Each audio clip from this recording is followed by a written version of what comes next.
fabulous article. She took the concept of biology and combined it with technology and told us how this is exactly the way that we can change our industry. So, Sarah, over to you. Hi, is this on? Yes. Well, thanks very much for having me. I'm not a CFA. I'm working with a fintech startup, but I don't have lots of experience in the financial space. But when I looked at the concept of openness as culture, it was interesting to me first to think about what culture is. And we throw the word around a lot. We talk about culture in our organizations. Often it means whether or not we've got Friday drinks. We talk about culture as kind of something that we do if we go and see an art house movie. But it was interesting that culture also has meaning in a biological space. We work in labs and bioengineering at all. A culture is used to keep things alive. So little biological bits, bacteria or other things, it sits in a culture to keep it alive. Or we also talk about using cultures to transform living things, particularly when it comes to food. So you want to go from milk to yogurt or cheese, you put a culture in. And that's something which is alive. It's yeast that eat things and do things. If you want to make bread, you use a yeast. That's a culture. And that then transforms it, breathes and grows it into something that's very delicious. So culture's living, and those cultures as well, we need to feed them all the time to keep them alive. I've started making sourdough bread, so I know how very demanding the culture is, that I have to feed it each week. And I only like certain flours, not the others. But if we think about that, how much these tiny, tiny things can really transform something, you start to understand the importance and the power of culture, whether it's in our organizations or in our country as well. Then thinking about, we talk a lot about openness, and open as a culture. And open is certainly something just coming to financial services in a big way. You have the PSD2, so the Payment Services Directive in Europe, the Open Banking Directive in the UK, and a lot of debate around whether in South Africa we're going to see the banks kind of adopting this or whether they're going to wait for regulation as well. And what this directive really means is that as financial services organizations, you now need to publish or subscribe to open data standards, which means that your data is accessible and someone else can read it and do things with it, with customers' permission.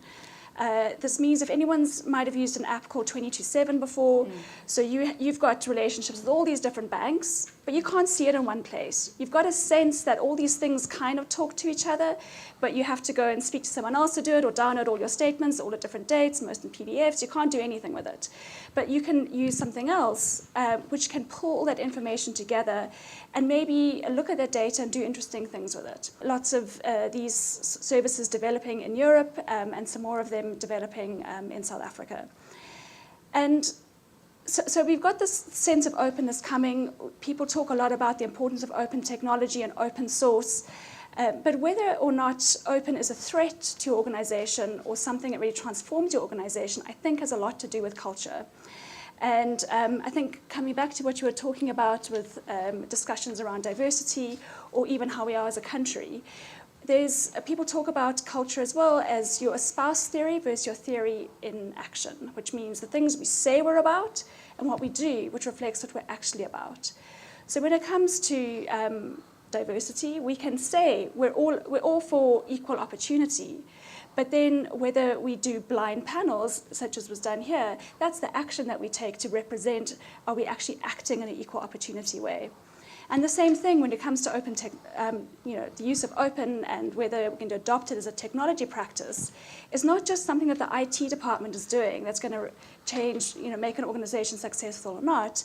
It's whether that sense of the opportunity and power of openness and whether an openness to be vulnerable by pursuing these sorts of things that will really transform an organization. It was amazing. Thanks, Sarah. What really resonated with me is I think so often we think that in the investment industry your power or your ability to outperform lies in your secret sauce, in your IP, and you need to protect it. You need to keep it close to yourself and not show anyone else, because what if they copy you? What if they take the only bit that you have taken away from you.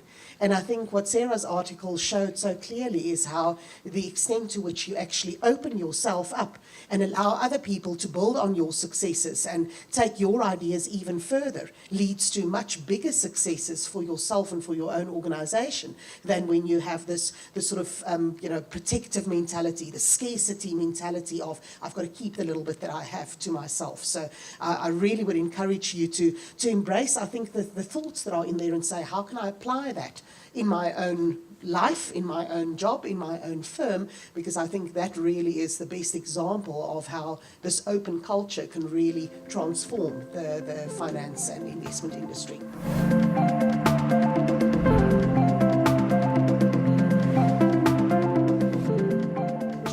About how important the leader is in the organization and the culture that the leader brings into the organization.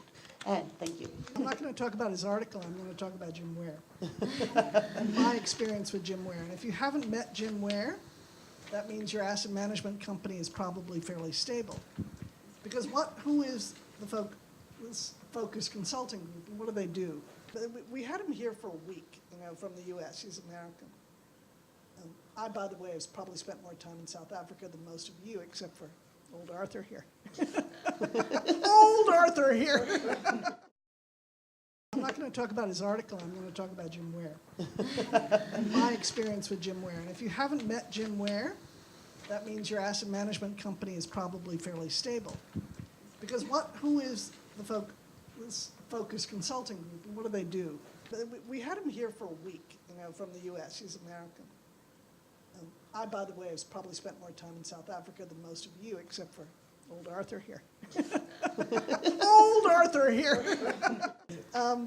But what would happen, which was probably the most frustrating experience I ever went through, is Jim and his crowd would come in, and they'd start sort of going through systematically, what's going wrong with your company, tell us more about, and you'd always start with, what's your vision as a company? What's your mission? What's your strategies to support all that? And the usual traditional stuff that companies do. And that was supposed to be your culture. And I remember if you raised your hand or raised your voice or did anything that in any way attacked anybody personally or whatever was going on within the room, that was what he called a below-the-line discussion. Did you ever work with Jim Ware? He had the above-the-line stuff and the below-the-line stuff. And the idea was, if we were going to get this right for the culture, for the strategy, to be a really effective asset management team, we could only focus on the above-the-line stuff. And the above-the-line stuff was the stuff that you talked about in your value statement, in your mission statement, in your strategy. And yet things were going wrong. Now, what's fascinating about his article here is that I can see Jim learned a lesson or two. What he learned and why he changed his tune is because he recognized a little bit of what your article is talking about, the myths. Yeah. He recognized to just simply talk about what your values were, what your mission was, what your strategy was. That's bullshit. Sorry, is that on tape? Beep.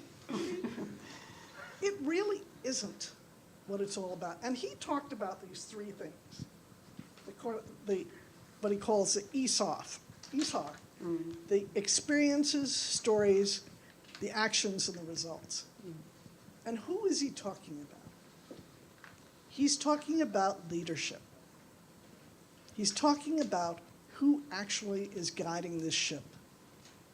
And he blows the whistle on these guys. And he basically says, no matter what you've said, let's take client centricity. Let's say that is important. Yeah. And the only reason I'm picking client-centric is because so many of your asset management companies out there are saying, oh, we've become client-centric, as opposed to what were you before? It's sort of like, that's a little disconcerting what they might have been before if they didn't put their clients first. But what was leadership showing? What was our experience of that leadership? So I had a new leadership in that company, and we were supposed to be client-centric. in every meeting that we walked into, all we talked about is how are we going to make money? Yep. You know, where are we going to get our profits from? How do we cross-sell this into that? And I thought, wait a minute, client-centric. But every conversation I'm hearing as I'm listening to my leader is all about how am I going to make money off that poor sucker? You know, what can I do to kind of spin the product in such a way that they won't actually see me coming at them? You know, and how can I structure it that they don't really, I'm being really nasty here. But that's what he talks about when he says the experience. He says, forget what your mission statement is. Forget the strategy that you've described as being client-centric. Because if your troops are experiencing that element, that all you're talking about in those meetings, he doesn't use those examples, but I'm going to use it because that's what was happening with me in that experience. Then you've got a disconnect. And what happens out of that disconnect is that he says there's a gap because the experience is a discontinuity between the experience and what you're supposed to be standing for. Mm-hmm. And what human beings do when they see a gap is that they fill it. And they fill it with whatever stories, that's the second point, that seem to make sense, that explain why you had that experience. What would be the story that I would use? The story that I would use is that those bastards don't care. They don't really care about the client. So I have a disconnect with that culture. And that was really what was fundamentally going wrong. And then what then would happen, which is the A in here, is that your actions would be a result of the experience. The stories that you've made up to explain what that experience was would lead to the actions and then the results. So he's really bringing it back and he's saying, if leaders don't understand that it's their actions and how you're experienced that really dictates what the culture of a company is, then I don't care how beautiful the words are on your mission statement or your value statement or your strategy. It's absolutely hollow.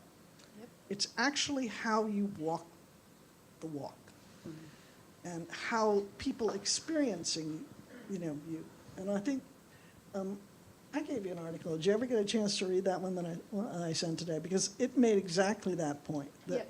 But you're putting me on the spot again. And we always do that. Yeah. We do it here. But it is exactly But that point. Yeah. it does, yeah. So I think, again, if we go back to what Richard Branson was saying around, your employee experience versus your customer experience, and that's exactly what I think Anne's and Jim's alluding to, is that the experience that your employee will have in the organization filters back down to the connection they have to the customer.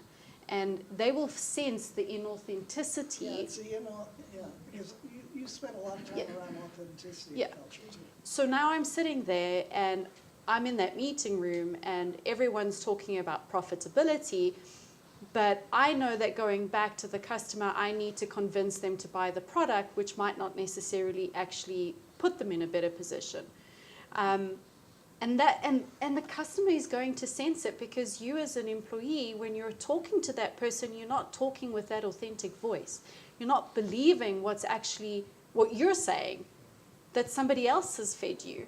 And I think that's really the connection there between the employee in the organization, your culture, your values, your mission statement, your strategy, and the experience that the client is going to have through you as an employee, as an individual at that organization. Because I could say, I'm out here to make as much money out of you as Yeah. I possibly can, but I'm really going to be authentic about it. Yeah. And that's Yeah. fine, and you put it out there. And there's some businesses that are like that. Yeah. But it's kind of like, sorry. Go for it. It's kind of like the example I use in my article around, you can put a value statement out there to say, we're going green.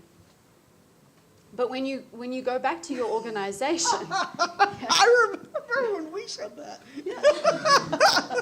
Sorry. So we had all these little containers, and you put plastic over here, and you Yeah. put paper over here, and you put So we got metal over here. recycling pods Right, all in the these building. And then we watched the dump trucks come and just collect No, them no, all no, and but not stick just them all. that. Not just that. So we've got the ladies that come past, and okay, so now I've taken the effort to put the plastic in plastic, the cans in cans, you know, etc., etc. And the poor lady comes by, and I watched this, and she's got one bag, and she takes the dustbins out, and she puts it in the one bag. But then, because I was part of a project trying to like figure this whole thing out about paper and reducing the amount of paper. So I go, we have a recycling center downstairs. So now this poor lady puts all the stuff in one bag and then goes back downstairs, and then a whole room where we now unpack everything again to separate it. It's like, there's something a bit wrong there. And I think you It also really go does on in get the back to article to then leadership. say you go green. So now we're going to save sort of paper, but then you don't have a policy in place to allow for electronic signing of documents, or everything is expected to be printed in triplicate and or whatever the case might be. And I think that also talks to that inconsistency between what do we say we stand for and what is the evidence of our actions Absolutely. of what we do. You know, Jim was trying to get at the essence of leadership. And Yeah. there's been any number of articles that have come out recently talking about toxic leadership. It talks about how many people actually get into the role of leadership because they're Technical experts. narcissistic, you know, psychos. I mean, I'm not making this up. I mean, this is an article in Harvard Business Review. Yes, yeah. And it's asking the question, why do we do this? Because it's not like he went in there and seized power. We actually gravitated towards people like this. We put people, shareholders put people in there because their stories are so compelling. And what we don't do is we actually look at what the follow-through looks like. And that's the lesson for those of you who are starting your own companies, who are working with companies that they love, whatever. Let's understand what that leadership is all about. Because if that leadership, it doesn't matter how hard you fight in that company, if you can't get a leadership that aligns with you.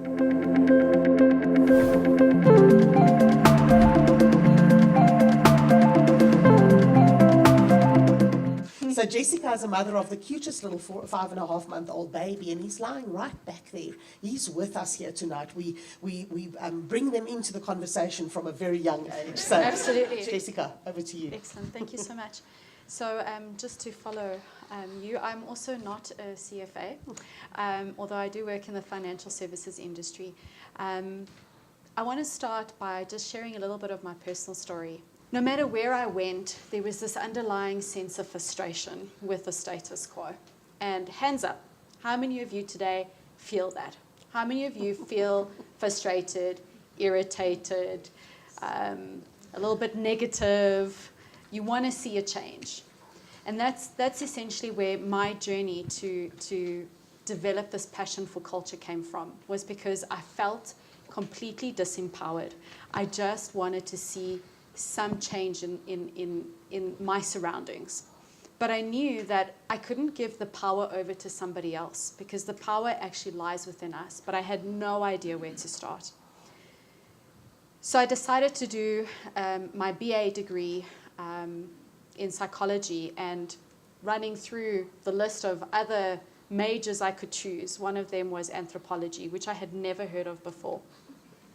And anthropology is the study of culture. And I didn't know what I was getting myself into because it, for the first time, gave me the tools needed to make that change in my organization, wherever that organization was. And I knew that that change had to start with me. And so began my journey into discovering what it is that I could transform. Where could I start? And so I took a look with this particular article at a couple of the mistaken beliefs that exist within organizations. And I'm going to start with the F word. That culture is fuzzy and fluffy. It is not. And it rubs me up the wrong way when somebody says to me, it's just that fluffy, fuzzy stuff that happens in the organization. In my article, I talk about, that HR and I hope nobody from HR is here. I'm going to get into trouble. But I do touch on, some of the programs that organizations do put out, and I know that the intention is good. I know that the intention is there, that they want to motivate staff to work better, to work harder, to work faster. But I find it to be really quite one-dimensional and a little bit flat if we're just sort of expecting people to work better, work harder, work faster, if we're just dangling a little bit of a carrot in front of their faces. Put out a chocolate on Workers' Day. Thank you for working so hard. And it's great, it's wonderful, but we need a little bit more depth. We need to see humans in our workplace. You are not just the job that you do. You are not just the function or the role that you perform at your organization. You are a human being. You are three-dimensional. There is so much more to you than just the job that you do. And for me, that's where the depth of culture comes from in an organization, is seeing you as an individual. So it's definitely not the warm and fuzzy stuff. One of the other things that I speak about is that employees and customers should be treated differently. And again, we invest a lot of time being customer-focused, being client-centric, and it's really important to do that because, ultimately at the end of the day, they are the people that pay our bills and pay our salaries. But what if for a moment we had to invest the same amount of time and money and effort that we do making beautiful websites for our clients, improving the user experience on our websites or apps or policies or processes that we do for our clients? What if we had to spend that same amount of time and attention on our employees to improve their experience at the company? Because ultimately, if you're improving the experience for your employees, they become the loudspeaker for your organization, and your clients will feel it. Richard Branson has a famous quote that says, "Clients do not come first. Employees come first. Because if you care about your employees, they will take care of your clients." And ultimately, isn't that the reason why you've been employed in the first place? Is for you to look after your clients. So who's looking after you? So that's a mistaken belief that I challenge, is that I truly do not believe that clients are more important than our employees. I'm almost wanting to say that all employees are more important than your clients. Almost there. Mistaken belief number 3 really is that culture is just another tick box exercise with an end date. A culture project, there is no such thing. As was alluded earlier, is that with trust, I think it was Muthiri about trust. Trust has to be earned and earned and earned and earned over and over and over again. And it's the same with culture.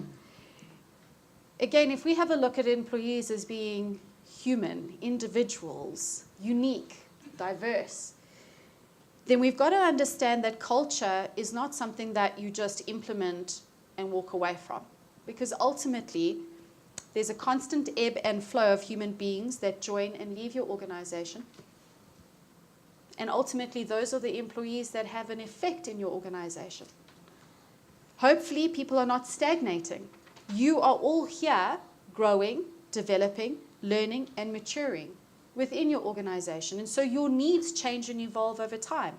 So what was a relevant culture 10 years ago needs to be questioned whether it's valid today.